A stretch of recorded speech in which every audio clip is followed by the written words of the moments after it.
નમસ્કાર મિત્રો, હું રાજેશ ભાસ્કર આપ સૌનું યુટ્યુબમાં આપણી આ ચેનલ પર સ્વાગત કરું છું. મિત્રો, આજે આપણે તારીખ 22 મે 2024ના કેટલાક મોસ્ટ ઇમ્પોર્ટન્ટ કરંટ અફેર અને અગાઉની પરીક્ષામાં પૂછાયેલા કેટલાક ઇમ્પોર્ટન્ટ પ્રશ્નો વિશે ડિટેલમાં ચર્ચા કરીશું, જે આપને આવનારી પરીક્ષા માટે ખૂબ જ ઉપયોગી સાબિત થશે. તો મિત્રો, આપ આ ચર્ચા સાથે જોડાઈ રહેજો અને વિડીયોને પહેલેથી લઈને છેલ્લે સુધી પૂરેપૂરો જોવાનો આગ્રહ રાખજો. તો ચલો મિત્રો, શરૂ કરીએ.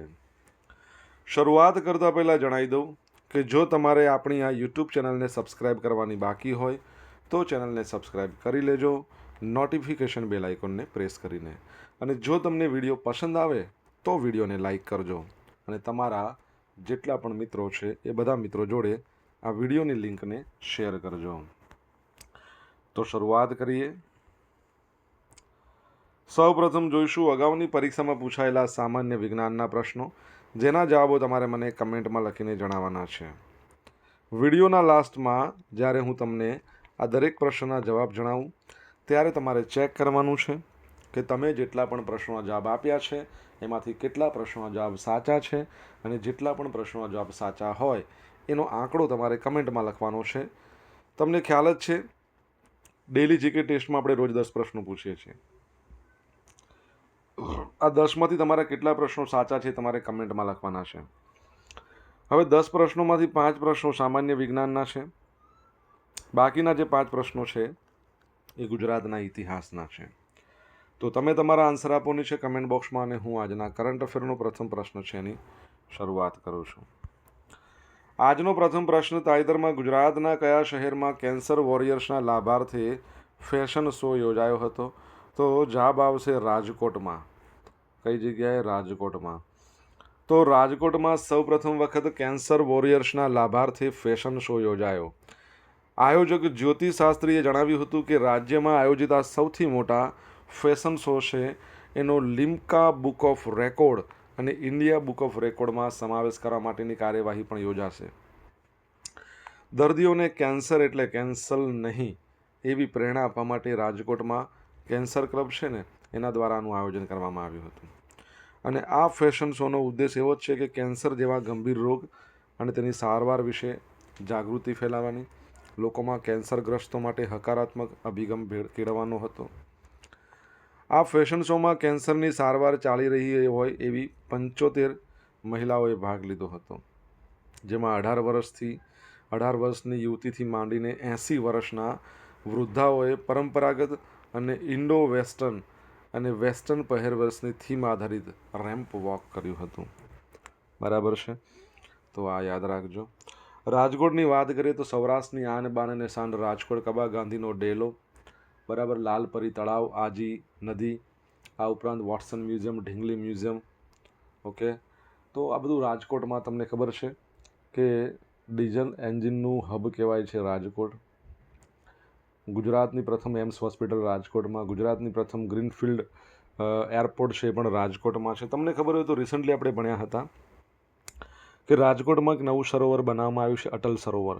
તમારા માટે પ્રશ્ન છે કે વર્લ્ડ એડ્સ ડે નહીં, પરંતુ વર્લ્ડ એડ્સ ડે તો 1 ડિસેમ્બરે આવે છે. વર્લ્ડ કેન્સર ડે ક્યારે મનાવવામાં આવે છે? કમેન્ટમાં લખો. દર વર્ષે જૈવ વિવિધતા માટે આંતરરાષ્ટ્રીય દિવસ ક્યારે મનાવવામાં આવે છે? તો જવાબ આવશે આજે, એટલે કે 12મી મે. તમને આવું પણ પરીક્ષામાં પૂછી શકે છે, બાયોડાયવર્સિટી ડે. તો ઇન્ટરનેશનલ ડે ઓફ બાયોડાયવર્સિટી દર વર્ષે 22મી મેના રોજ મનાવવામાં આવે છે. જૈવ વિવિધતા પૃથ્વીનું સંતુલન જાળવવામાં મુખ્ય ભૂમિકા ભજવે છે. તે ઇકોસિસ્ટમ સેવાઓનો પાયો છે, જેની સાથે માનવ સુખાકારી ઘનિષ્ઠ રીતે જોડાયેલી છે.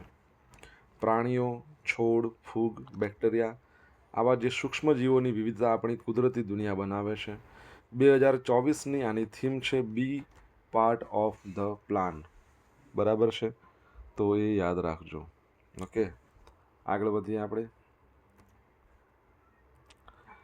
17નો જાદુ, 4નો જાદુ, નીતિ આયોગ, આરબીઆઈ, આ બધા શોર્ટ્સ છે. તમારે જોવાના બાકી હોય તો તમે જોઈ લો. તમને પસંદ આવે તો લાઈક કરજો, અને તમારા મિત્રો છે એમના જોડે શેર અવશ્ય કરજો. આપણી યુટ્યુબ ચેનલ હજી પણ જો સબસ્ક્રાઇબ ના કરી હોય તો ફટાફટ સબસ્ક્રાઇબ કરો, નોટિફિકેશન બેલ આઇકોનને પ્રેસ કરીને. અરબી સમુદ્રમાં સાર્ક અને કિરણ સંશોધન પર ભારત ઓમાનનો સહયોગ. તો અરબી સમુદ્રમાં સાર્ક અને કિરણોને લગતા સંશોધન અને સંરક્ષણના પ્રયાસોને પ્રોત્સાહન આપવા માટે ભારત અને ઓમાન સંયુક્ત સહયોગ સ્થાપશે. ICAR central marine fisheries research institute ખાતે આયોજિત થનારી આગામી વર્કશોપમાં સહયોગી પ્રયાસની શરૂઆતને ચિહ્નિત કરાશે. આ વર્કશોપ જે CMFRI છે અને ઓમાનના જે marine science and fisheries centre છે એના દ્વારા સંયુક્ત રીતે આયોજિત સહયોગ સંશોધન પ્રવૃત્તિ શરૂ કરવા માટે અને માછલીની એક પ્રજાતિ છે જેનું નામ છે ઇલાસ્મો બ્રાન્ચ, તો એના સંશોધનમાં કુશળતા વધારવા માટે પ્લેટફોર્મ તરીકે સેવા આપવાનું છે. ઓમાનની વાત કરીએ, એનું કેપિટલ તમારે કહેવાનું છે, કરન્સી ઓમાની રિયાલ છે. ઓમાનના સુલતાન છે, એમનું નામ શું છે? તો હેથમ બિન તારિક. શું છે? હેથમ બિન તારિક. ગઈકાલે આપણે ભણ્યા હતા, તમને યાદ છે ને? શું ભણ્યા હતા? તો ઈરાનના જે પ્રેસિડન્ટ છે એમનું અવસાન થયું. બરાબર છે? તમને એમનું નામ ખબર હોય તો કમેન્ટ બોક્સમાં લખીને જણાવો. મિત્રો, વિડીયો પસંદ આવ્યો હોય, ભણવાની મજા આવી હોય તો વિડીયોને એક લાઇક કરો, તમારા મિત્રો જોડે શેર કરો. આપણી બંને યુટ્યુબ ચેનલ રાજેશ ભાસ્કર 2 બંનેને સબસ્ક્રાઇબ કરો, નોટિફિકેશન બેલ આઇકોનને પ્રેસ કરીને. જો તમારે ડેલી કરંટ અફેરની PDF જોઈતી હોય તો આપણી ટેલિગ્રામ ચેનલને જોઈન કરો, જેની લિંક વિડીયોની ડિસ્ક્રિપ્શનમાં આપેલી છે. અહીંયા તમને પોલ્સ પણ રમવા મળશે. બરાબર છે? તાજેતરમાં કોના દ્વારા પ્રોજેક્ટ એસ્ટ્રા લોન્ચ કરવામાં આવ્યો છે? તો જવાબ રહેશે ગૂગલ દ્વારા. બરાબર છે? ગૂગલની ડીપ માઇન્ડ કંપની છે એ બંને દ્વારા. હા, તો તાજેતરમાં ગૂગલે તેની વાર્ષિક ડેવલપર કોન્ફરન્સમાં પ્રોજેક્ટ એસ્ટ્રાનું પ્રારંભિક સંસ્કરણ છે એ રજૂ કર્યું છે. પ્રોજેક્ટ એસ્ટ્રા ગૂગલ દ્વારા વિકસિત એક નવું મલ્ટી મોડલ AI એજન્ટ છે અને આ મલ્ટી મોડલ એ મશીન લર્નિંગ મોડલ છે જે ઇમેજ, વિડીયો, ટેક્સ્ટ આ બધા સહિતની વિવિધ પદ્ધતિઓમાંથી માહિતી પર પ્રક્રિયા કરવામાં સક્ષમ હોય છે. તે સંબંધિત માહિતીને મેળવે, પછી ટેક્સ્ટ, વિડીયો, પછી ઇમેજીસ, લેક્ચર્સ એના દ્વારા પૂછવામાં આવેલ પ્રશ્નોના વાસ્તવિક સમયના પ્રશ્નોના જવાબ આપવા માટે સક્ષમ છે.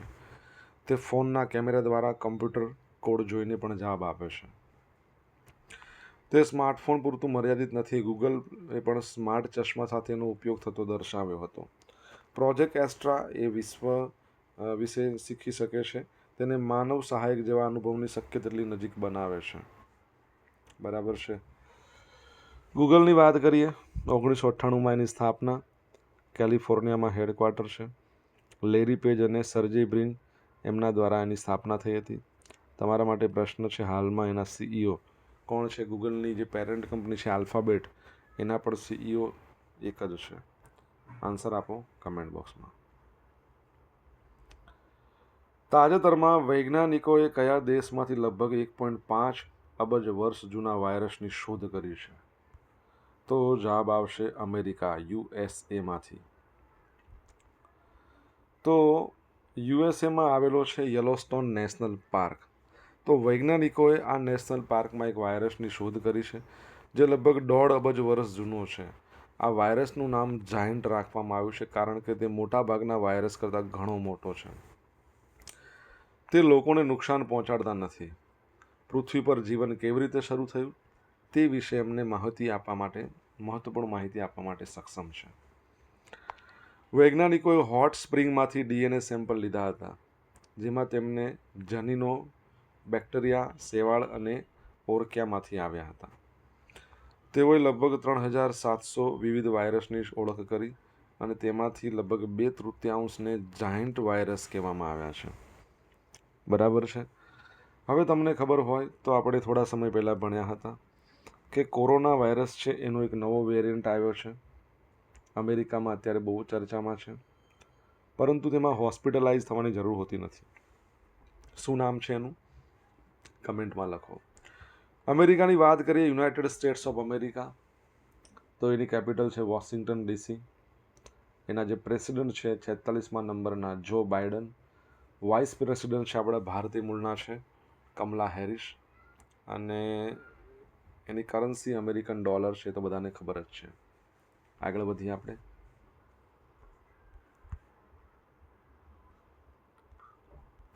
શ્રી શ્રી રવિશંકરને શ્રીલંકામાં પ્રથમ સ્ટેમ્પ પ્રાપ્ત થયો. તો ભારતીય આધ્યાત્મિક ગુરુ છે શ્રી શ્રી રવિશંકર. એમને શ્રીલંકામાં જે ભારતીય મૂળના તમિલો છે, બરાબર છે, એમના 200 વર્ષ પૂરા થયાની યાદમાં બહાર પાડવામાં આવેલ પ્રથમ ટિકિટ પ્રાપ્ત થઈ છે. આ સ્ટેમ્પ શ્રીલંકાના પૂર્વ પ્રાંતના ગવર્નર સેન્થિલ થોન્ડમે રજૂ કર્યો હતો. આ ઇવેન્ટનો ઉદ્દેશ એ જ છે, આઈઓટી એટલે કે ઇન્ડિયન ઓરિજિન તમિલ, બરાબર છે, એને ઓળખવાનો છે અને સન્માન કરવાનો છે, જેને દાયકાઓથી ઉપેક્ષાનો સામનો કર્યો છે. તમને ખબર હોય તો આઈઓટી છે, ટેકનોલોજીની દ્રષ્ટિએ એનું ફૂલ ફોર્મ શું થાય? આપણે ભણ્યા છીએ, ઘણી વખત મેં તમને ચર્ચા કરી છે. જો આન્સર આવડે તો કમેન્ટ બોક્સમાં લખો. આઈઓટી સમુદાયને સમર્થન આપવા બદલ થોન્ડમને ભારત અને શ્રીલંકાની સરકાર બંનેનો આભાર વ્યક્ત કર્યો છે. શ્રીલંકાની વાત કરીએ, કેપિટલ જયવર્ધનેપુરા કોટ્ટે છે, બરાબર છે. દિનેશ ગુણવર્ધને એના પ્રાઇમ મિનિસ્ટર છે. રાનિલ વિક્રમસિંહ એના પ્રેસિડેન્ટ છે, અને કરન્સી શ્રીલંકન રૂપીઝ છે. આ યાદ રાખજો, બરાબર છે. આગળ વધીએ. સોશિયલ મીડિયાના માધ્યમથી મારી જોડે તમે કનેક્ટ રહી શકો છો. મારું ઇન્સ્ટા આઈડી છે rajesh.i.bhaskar. મારું ફેસબુક આઈડી છે RI ભાસ્કર, અને આપણી ટેલિગ્રામ ચેનલ છે રાજેશ ભાસ્કર, જ્યાં તમને ડેલી કરંટ અફેરની PDF અને પોલ્સ રમવા મળશે. અને જો ભણવાની મજા આવી હોય મિત્રો, તો વિડીયોને એક લાઈક કરો, તમારા મિત્રો જોડે આ વિડીયોની લિંકને શેર કરો. ચેનલ સબસ્ક્રાઇબ કરવાનું બાકી તો સબસ્ક્રાઇબ કરો, નોટિફિકેશન બેલ આઇકોનને પ્રેસ કરીને. તાજેતરમાં કયા દેશમાં આલ્ટ્રા 24 ફાઇન આર્ટ્સ એક્ઝિબિશન અને સ્પર્ધા યોજાઈ? તો જવાબ રહેશે UAE, યુનાઇટેડ આરબ એમિરાત. તો તાજેતરમાં અલ ઝલીલા કલ્ચરલ સેન્ટર દુબઈ ખાતે આલ્ટ્રા 24 ફાઇન આર્ટ્સ એક્ઝિબિશન અને સ્પર્ધા યોજાઈ હતી. આલ્ટ્રા 24માં કલાના 250થી વધુ કલાકૃતિઓને પ્રભાવશાળી સંગ્રહ દર્શાવવામાં આવ્યા હતા. આલ્ટ્રા 24 ફાઇન આર્ટ્સ એક્ઝિબિશન અને સ્પર્ધા એ દુબઈમાં દેશમાંથી ઉભરતી કલાત્મક પ્રતિભાઓને શોધવા અને તેનું સંવર્ધન કરવા માટેના પ્લેટફોર્મ તરીકે પોતાની ઓળખ બનાવી છે. આ ઇવેન્ટનો ઉદ્દેશ દુબઈમાં રહેતી ભારતીય પ્રતિભા પર વિશેષ ધ્યાન કેન્દ્રિત કરીને છુપાયેલા કલાત્મક રત્નોને શોધવાનો હતો. વધુમાં આ ઇવેન્ટ ઓછા જાણીતા કલાકારો, વિદ્યાર્થીઓ, કલા ઉત્સાહીઓ એમને અસાધારણ ક્ષમતાઓ દર્શાવવા, સાથી સર્જનાત્મકતા સાથે જોડવા માટે એક પ્રતિષ્ઠિત મંચ પ્રદાન કરે છે. યુએઈની વાત કરીએ તો યુનાઇટેડ આરબ એમિરાત, કેપિટલ આબુધાબી છે. યુએઈની વાત કરીએ ને, એમાં ટોટલ કેટલા એમિરાત છે? 7 એમિરાત. જેમ કે દુબઈ પોતે એક એમિરાત છે, આબુધાબી પોતે એમિરાત છે, શારજા પોતે એમિરાત છે. આવા ટોટલ 7 છે. આબુધાબીના જે રાજા અથવા તો શાસક હોય એ યુનાઇટેડ આરબ એમિરાતના પ્રેસિડેન્ટ કહેવાય છે. તો મોહમ્મદ બિન જાયદ અલ નાહયાન છે એના પ્રેસિડેન્ટ છે. દુબઈના જે શાસક હોય એ તેના વાઇસ પ્રેસિડેન્ટ યુએઈના અને પ્રાઇમ મિનિસ્ટર કહેવાય, જે છે શેખ મોહમ્મદ બિન રાશિદ અલ મખતૂમ છે. કરન્સી યુએઈ દિરહામ છે. વિશ્વનું સૌથી ઊંચામાં ઊંચું ચગડોળ યુએઈમાં છે. ઊંચામાં ઊંચી બિલ્ડિંગ બુર્જ ખલીફા યુએઈમાં છે. સૌથી મોટું ઇન્ટરનેશનલ એરપોર્ટ અલ મખતૂમ એ પણ બનવાનું છે યુએઈમાં, બરાબર છે. તમને ખબર હોય તો રિસન્ટલી આપણે કંઈક વિઝા રિલેટેડ વાત કરી હતી. ઘણા બધા પ્રકારના વિઝા યુએઈ ઓફર કરે છે. એમાં રિસન્ટલી જે ચર્ચા કરીએ તમને ખ્યાલ હોય તો કમેન્ટ બોક્સમાં લખીને તમે જણાવી શકો છો. આગળ વધીએ. Senior national sailing championship 2024 Indian naval watermanships training centre Mumbai દ્વારા charging association of India senior national sailing championship 2024નું આયોજન કરવામાં આવ્યું. આ ચેમ્પિયનશિપમાં Indian naval sailing association INSA naval headquarter દ્વારા એને સમર્થન આપવામાં આવ્યું છે. આ રેસનું આયોજન વર્લ્ડ સેલિંગ દ્વારા નિયુક્ત જે આંતરરાષ્ટ્રીય રેસ અધિકારીઓ છે અને આંતરરાષ્ટ્રીય ન્યાયાધીશોની એક ટીમ છે એના દ્વારા કરવામાં આવ્યું. સેલિંગ એટલે તમને ખબર છે ને, વહાણવટું કરવું. સેલર જે કહે છે ને, પેલું સડ, કાપડની સડ બનાવીને જે કરે છે, આ જે દેખાય છે ને તમને ઇમેજમાં એવું. આ ઇવેન્ટ તમામ વરિષ્ઠ ઓલિમ્પિક વર્ગો માટે રાષ્ટ્રીય રેન્કિંગ ઇવેન્ટ છે. રેસમાં એક શ્રેણી યોજાઈ રહી છે. ત્યારબાદ 18મીથી 24 મે રોજ મેડલ રેસનું પણ આયોજન કરવામાં આવ્યું છે. ચલો, તમારા માટે એક પ્રશ્ન. વિશ્વ નાવિક દિવસ ક્યારે મનાવવામાં આવે છે? અથવા તો ડે ઓફ સીફેરર, સીફેરર પણ તમે કહી શકો. કમેન્ટમાં લખો જો આન્સર આવડતો હોય તો. હવે મિત્રો જોઈશું અગાઉની પરીક્ષામાં પૂછાયેલા સામાન્ય વિજ્ઞાનના પ્રશ્નો. પહેલો પ્રશ્ન, સૌર ઉર્જાથી ચાલતું વિમાન સોલર ઇમ્પલ્સ કયા દેશમાં બનેલું છે? તો જવાબ આવશે સ્વિટ્ઝરલેન્ડમાં. હેલીનો ધૂમકેતુ દર કેટલા વર્ષ પછી દેખાય છે? 76 વર્ષ. કેરળના દરિયા કિનારાની રેતી મેટલની કાચી ધાતુની જેમ ફળદ્રુપ છે. તેને ભવિષ્યના મેટલ તરીકે ગણવામાં આવે છે. તે કયો મેટલ છે? તો ટાઇટેનિયમ. શરીરના કોષોમાં ઓક્સિજન કોના મારફતે પહોંચે છે? તો રેડ સેલ્સ, લાલ રક્તકણો. વીજ પ્રવાહનો એસઆઈ એકમ એમ્પિયર છે. હવે મિત્રો જોઈશું અગાઉની પરીક્ષામાં પૂછાયેલા ગુજરાતના ઇતિહાસના પ્રશ્નો. પહેલો પ્રશ્ન, ભૃગુ કચ્છ હાલમાં કયા નામથી ઓળખાય છે? ભરૂચ કહેવાય છે ત્યારે. ભવાઈના આદ્ય પુરુષ અસાહિત, અહીંયા સહિત નહીં આવે, શું આવશે? અસાહિત ઠાકર એ કયા યુગમાં થઈ ગયા? તો સલ્તનત યુગમાં. પાટણમાં આવેલી રાણી કી વાવ કોણે બંધાવી હતી? રાણી ઉદયમતી, ભીમ એકના પત્ની. સુકૃત, સંકીર્તન અને ચિંતામણી ગ્રંથો કયા વંશની માહિતી આપે છે? ચાવડા વંશ. ગુજરાતમાં સૌપ્રથમ રેલવે કયા બે સ્ટેશનો વચ્ચે શરૂ થઈ? ઉત્તરાયણથી અંકલેશ્વર. ભારતમાં કે તો મુંબઈથી થાણે. હવે મિત્રો જોશું ગઈકાલે પૂછેલા પ્રશ્નોના જવાબ. પહેલો પ્રશ્ન, તાજેતરમાં ગુજરાતના પૂર્વ ગવર્નર કમલા બેનિવાલનું અવસાન થયું છે. તેઓ કયા રાજ્યના હતા? તેઓ રાજસ્થાનના હતા. તાજેતરમાં ભારતીય સ્ટાર ફૂટબોલર સુનિલ છેત્રી સક્રિય ખેલાડીઓમાં સૌથી વધુ ગોલ કરવાના મામલે કેટલામાં સ્થાને છે? 3જા નંબર પર છે. એમણે સંન્યાસ લેવાની ઘોષણા કરી છે. હવે મિત્રો આજે પૂછેલા પ્રશ્નોના જવાબ જોઈ લે. પહેલો પ્રશ્ન એવો પૂછ્યો હતો કે વિશ્વ કેન્સર દિવસ ક્યારે મનાવવામાં આવે છે? 4 ફેબ્રુઆરી. વર્લ્ડ ચાઇલ્ડહુડ કેન્સર ડે એટલે બાળપણમાં જે કેન્સર થાય એ 15મી ફેબ્રુઆરી. ઓમાનનું કેપિટલ કયું છે? મસ્કટ છે. ત્રીજો પ્રશ્ન, ગૂગલના સીઈઓ સુંદર પિચાઈ. ચોથો પ્રશ્ન, કોરોનાનો નવો વેરિયન્ટ જે યુએસએમાં આવ્યો છે એનું નામ શું છે? યાદ રાખજો, ફ્લર્ટ એવું નામ રાખ્યું છે. પાંચમો પ્રશ્ન, આઈઓટીનું ફૂલ ફોર્મ શું થાય? ઇન્ટરનેટ ઓફ થિંગ્સ, આઈઓટીનું પૂરું નામ. છઠ્ઠા નંબરનો પ્રશ્ન શું હતો? યુએઈ દ્વારા recently blue residency visa launch કરવામાં આવ્યા. આ ઉપરાંત ગેમિંગ વિઝા લોન્ચ કરવામાં આવ્યા. અને ભૂતકાળમાં આપણે ભણ્યા હતા 2019થી તે ગોલ્ડન વિઝા પણ આપી રહ્યું છે. બરાબર છે. સાતમો પ્રશ્ન, ઈરાનના પ્રેસિડેન્ટનું અવસાન થયું હેલિકોપ્ટર દુર્ઘટનામાં, અબ્રાહમ રઈસી. બરાબર છે.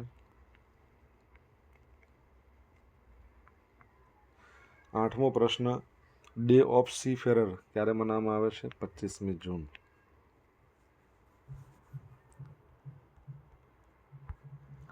હવે મિત્રો જોશું ગઈકાલના કરંટ અફેરમાંથી પૂછેલા કેટલાક ઇમ્પોર્ટન્ટ પ્રશ્નો જેના જવાબો તમારે કમેન્ટ બોક્સમાં લખીને જણાવવાના. પહેલો પ્રશ્ન, તાજેતરમાં કઈ સંસ્થા દ્વારા એમેઝિંગ ચિલ્ડ્રન્સ બુક ફેર 2024નું આયોજન કરવામાં આવ્યું?